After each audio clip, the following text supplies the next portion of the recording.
গ্রাম আছে, 950 গ্রাম আছে। যা দেখলাম পাও, এক পাও চিকন আর এক পাও মোটা।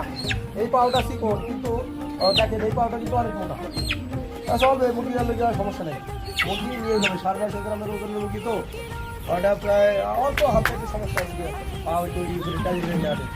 যাই হোক, এখন যে প্রতিবন্ধী মুরগিও মোটামুটি আপনার আইছে, ওজনে এসে গেছে। আমাদের এখন খাবার লাগে 6 বস্তা করে, 4700 কালার বাট মুরগি 6 বস্তা করে খাবার খায়। তো 6 বস্তা খাবার খেয়ে ওজন বাড়তে আছে কত? প্রতিদিন 40 গ্রাম করে বাড়ে, তাই না? প্রিয় দর্শক খেয়াল করেন, আমাদের 6 বস্তা করে কালার বাট মুরগি প্রতিদিন খাবার খায়। এখন এই 35 দিন বয়সে, 34 দিনের ভিডিও দিছি, 35 দিন বয়স, 35 দিন বয়সে 6 বস্তা করে খাবার খায়। 6 বস্তা খাবার খেয়ে আমার ওজন দিছে একটা মুরগিতে 40 গ্রাম। তা আমি 4670 পিস মুরগি ধরবো। 4670 পিস মুরগি ইন্টু 0.40, অর্থাৎ 186 কেজি করে মাংস বাড়তেছে। 186 কেজি ভাগ হয়েছে 6 বস্তাটা বেশি, 6 ভাগ 6, 31 বস্তা, 31 কেজি করে মাংস আছে।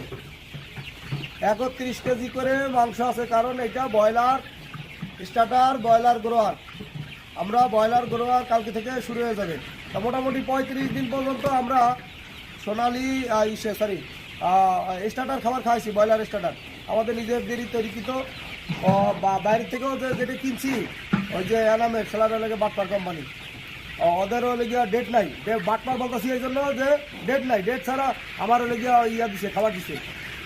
তা সেই খাবারও আমি চালাইছি। এখন ওদেরটা আমি ওইভাবে ওজন পাই নাই, নিজেরটায় ক্যালোরি বাড়াই দিছি, ক্যালোরি, ফ্যাট এবং প্রোটিনের মাত্রা বাড়াই দিয়ে খাবারের গুণগত মান উঠে দিয়েছি এবং মুরগির রেজাল্ট উঠে দিয়েছি আলহামদুলিল্লাহ। তো সুপ্রিয় দর্শক, দেখতে থাকুন আমাদের ভিডিও, আর চ্যানেল সাবস্ক্রাইব করে আমাদের পাশে থাকুন। চ্যানেল সাবস্ক্রাইব করবেন না, ভিডিওর নোটিফিকেশন পাবেন না। ওকে, সেটা